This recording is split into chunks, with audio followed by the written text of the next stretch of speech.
Hi, this is Yvon Prehn, and I am very excited to share with you how to modify free images, Photoshop results without having to use Photoshop. Now, why modify images? Well, let's face it, some images are just a little bit boring. This example of the sky here, for example, it's okay, but it's not terribly thrilling. Some of them need a little bit more pizzazz. Also, we seldom use images alone. We layer them, we combine them, we crop them. We oftentimes use them not just for their own illustration purposes, but to set a mood or a background or a tone. And here's one that's like that. It's beautiful thing of fall leaves, but we probably wouldn't use just that image the way it is, but it would maybe make a great background. Also, too, they can make, when we modify the images, it can make the personal images of people a little less personal. Here, for example, this is kind of interesting, but I don't know. It's not that exciting. And two, it's got uh, the name of the headset on it right here, and that's kind of silly, and so we might want to use it, but it needs a little bit of manipulation, and some of them are just kind of bad and washed out, and they don't look all that great, so we might want to do some things with them. Now, there's lots and lots of things that you can do. Needless to say, this is not an extensive overview of everything that you can do, but it is just a lot of fun, and I will show you the type of things that I do literally every week, either for things for church or for my webinars or materials that I create for you. So let me just go ahead and show you some examples of image modification, and then I will go back and show you how I did them. Here we start out with really a pretty lovely picture of a sunflower. Then this is the sunflower posterized, and you can see how they've just really flattened out the colors, and it's much more literally like a poster than a photograph. Posterizing turns things into more of just a graphic image. Here the ink sketch has been applied. With this one, something called either inverting or solarized has been done. With this one, I then took the solarized image and played around with the saturation and hue, and then for the final result, cropped it down to make a little business card for a ladies' lunch invitation. Ladies' lunch, expect surprises. And you see how the image itself is a whole different color and not quite what you would expect from a sunflower. So hopefully people will think, let's check this one out.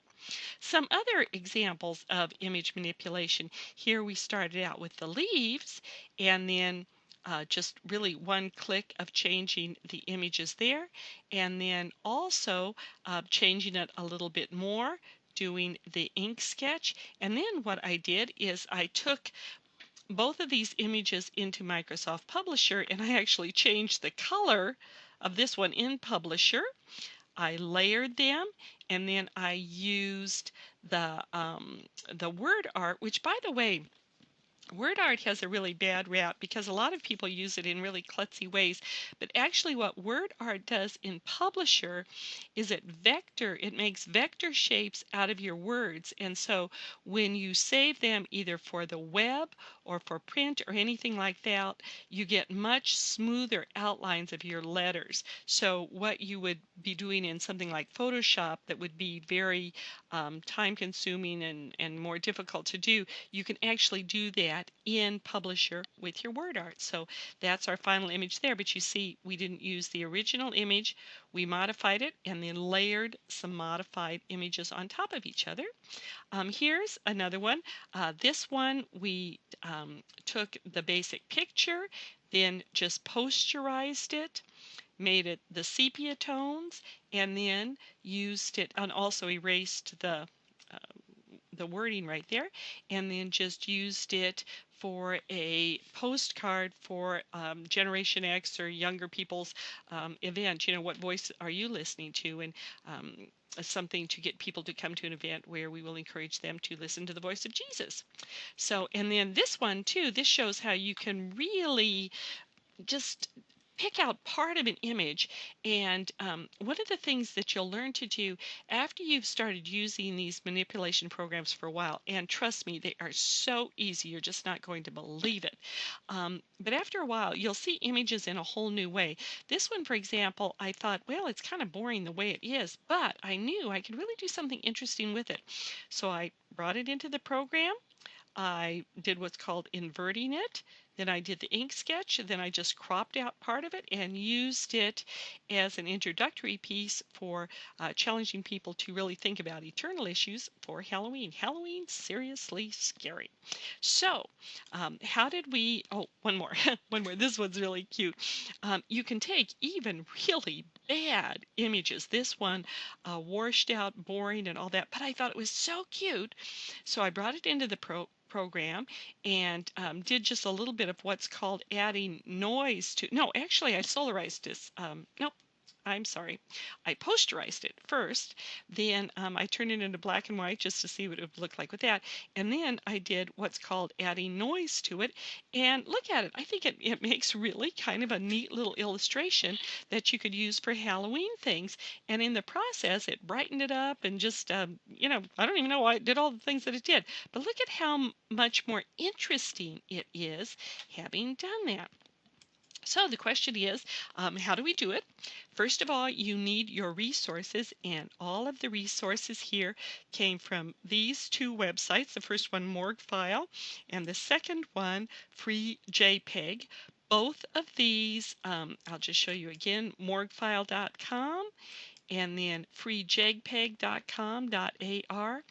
As I talked about in my other webinar on free image resources, and if you remember, you have free access to that. These are both completely free, no attribution or crediting or anything needed. You can use them for both commercial and nonprofit resources. So just a wonderful resource. So that's where I got the images. Now, what you've all been waiting to hear, what is the image manipulation software? I have tried a number of different ones, and many of you who've listened to me in the past know I love Snagit, which I do. It's still a wonderful program, and I have a number of how-tos on how to use that. But this is a new one that I've discovered, and the thing that's really wonderful about it is it's completely free, 100% free, and it is just it's an absolutely fantastic program. There are similar ones out there. GIMP is one that is very popular, and GIMP is available both for the Mac and the PC. This one, as far as I know, I'm sorry, is only available for the PC. If you have the PC emulator on your Mac, you can use it.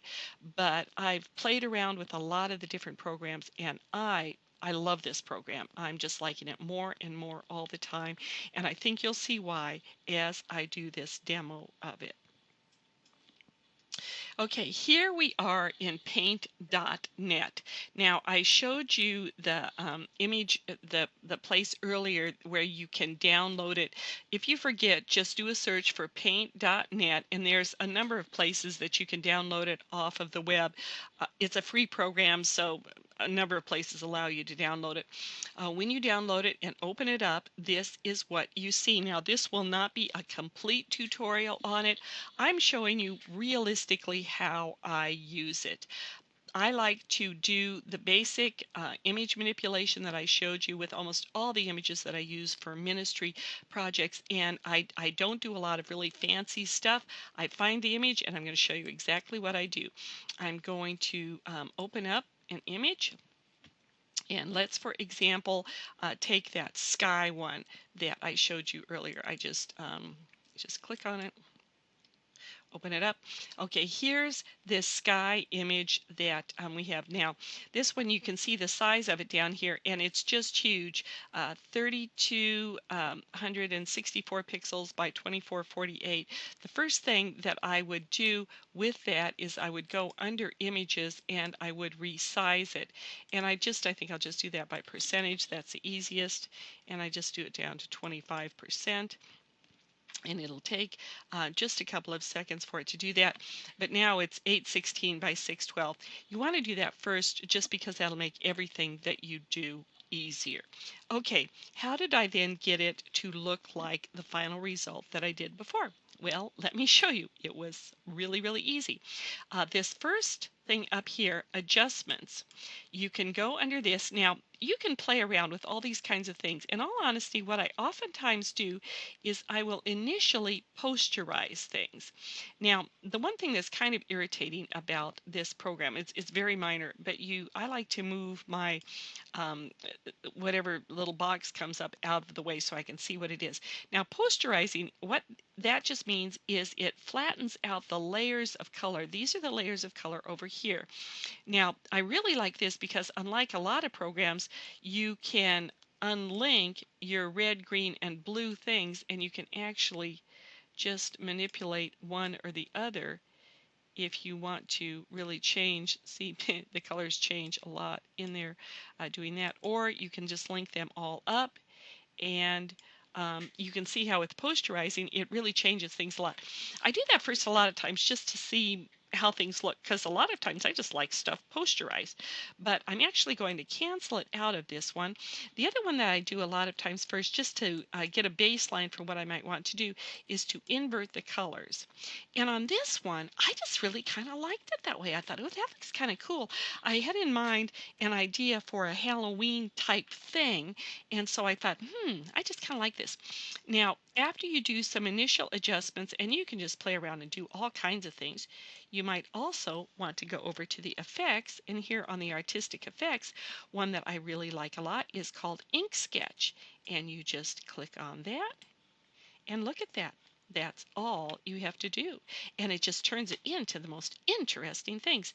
Now you can modify this, you can just do all kinds of different things. You can also modify the color. You can take quite a bit of it out, or you can make it darker. Let's just kind of leave it sort of in the middle, and I'm going to say OK on that. Now then, I'm going to go back to the adjustments, and there is no scientific formula on how to do this. Just play around with it.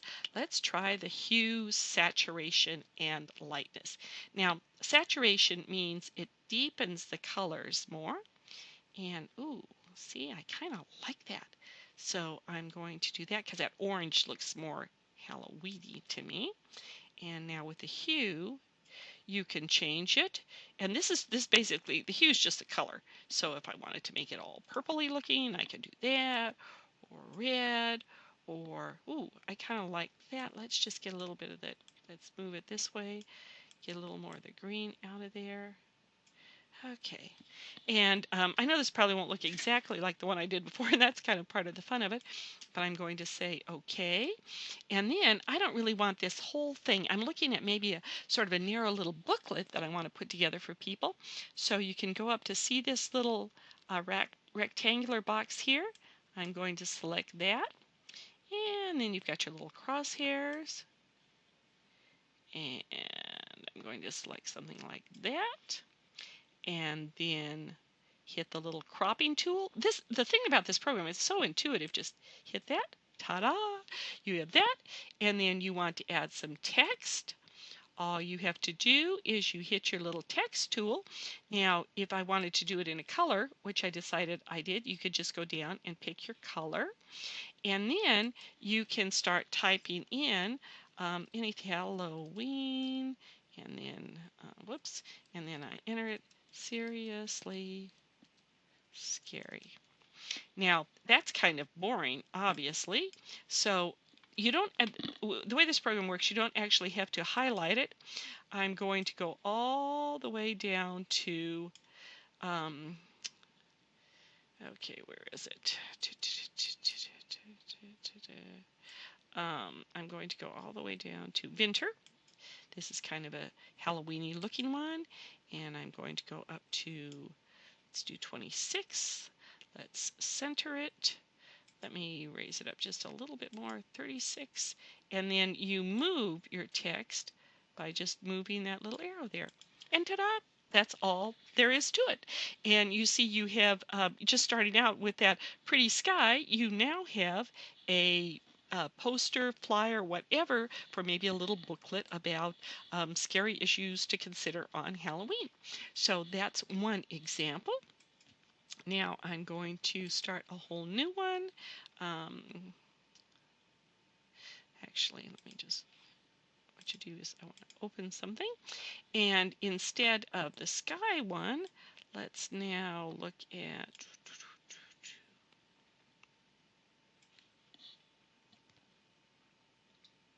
okay, we've now opened up the image of the young man here, and you can see it's just a photograph, nothing really terribly exciting, but I sort of really liked how it looked and things like that. Now, you can approach this in a couple of ways. First of all, I knew I wanted to get rid of this part here, so you can take your eraser tool, and you can see it's kind of little.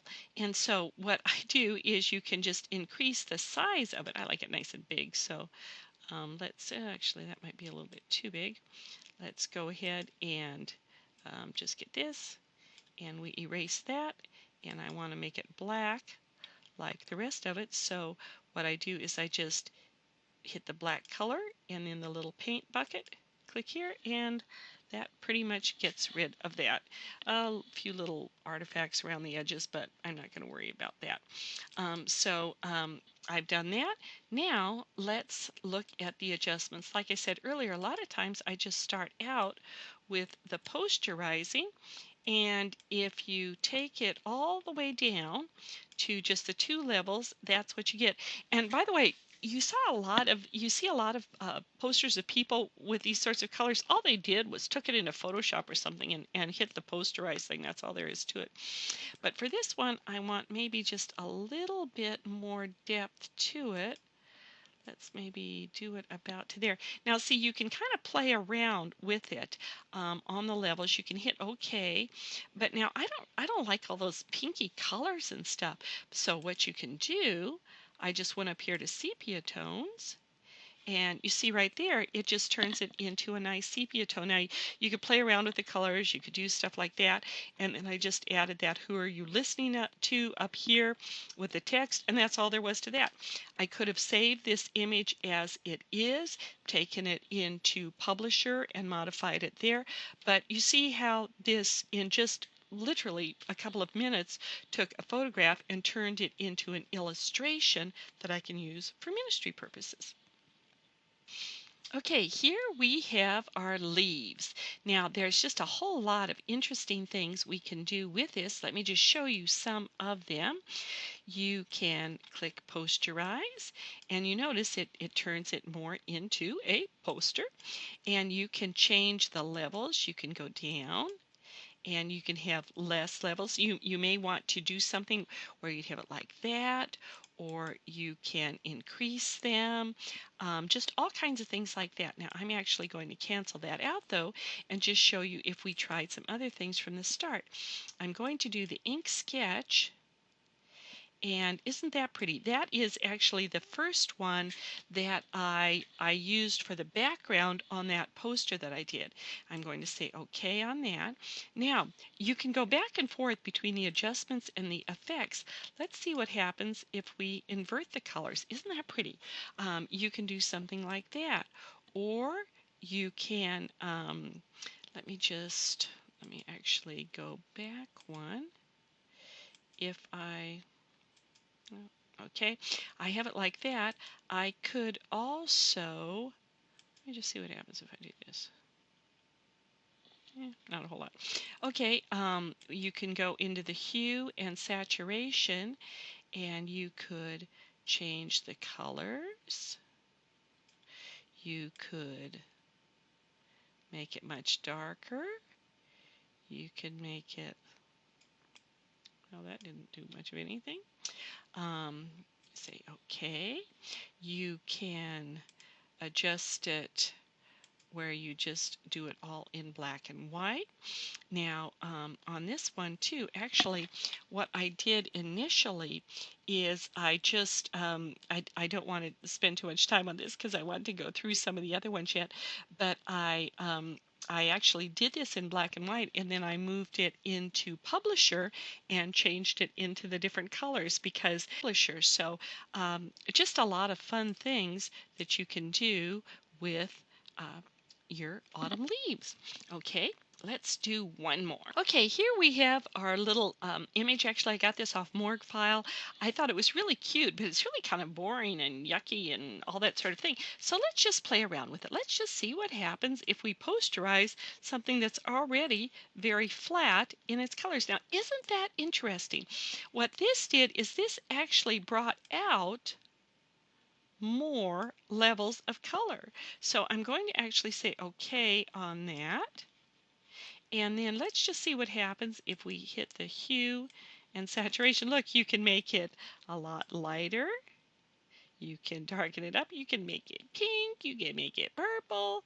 You can just do all kinds of things with it. Actually, I'm just going to go ahead and I'll just leave it there. Let's hit OK. Now, if you wanted to, you could just make it black and white. Say for some reason you wanted to have a black and white thing, you could do that, but I'm going to undo that, and then I'm going to show you one other thing under the effects. I'm going to show you noise. We're just going to do the median, and look at that. It kind of turns it into these sort of bleepy blurs.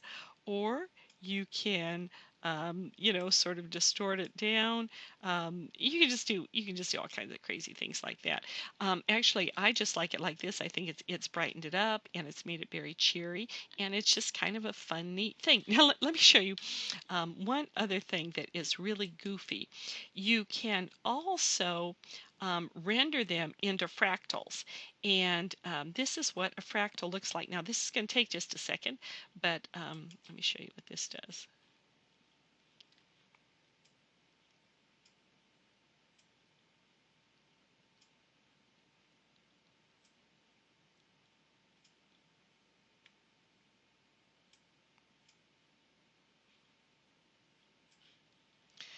Okay, this is what turning it into a fractal means. And you can zoom in on your fractals. You can cut out a section of that, use that as part of an image. These little squares, it means it's a transparent background, but see how this started out with a pumpkin face, and when you turn it into a fractal, you get something like this. So it's just a riot, some of the different things that you can do with these images. So let's go back to our PowerPoint and just a couple of additional comments. So I've demonstrated Paint.net for you. It is just such a wonderful program. It's just great, and you'll really have a lot of fun with it. Now, this is the procedure that I go through. First, size the image. It'll reload better if it is smaller. Then try adjustments. I usually start out with posterizing. I play with the levels. That's what I did here. Sometimes that's all I do. For some reason, I really like to do that with things. You can also try inverting early on. That just literally inverts the colors to the other side of the color scheme. Then I a lot of times will play around with hue and saturation, just changing the colors, modifying them somewhat. And then I'll go back and forth the artistic effects. The ink sketch, this is what we have here. I just love what that does. It really does some neat things. Noise and the medial one is something I a lot of times hit.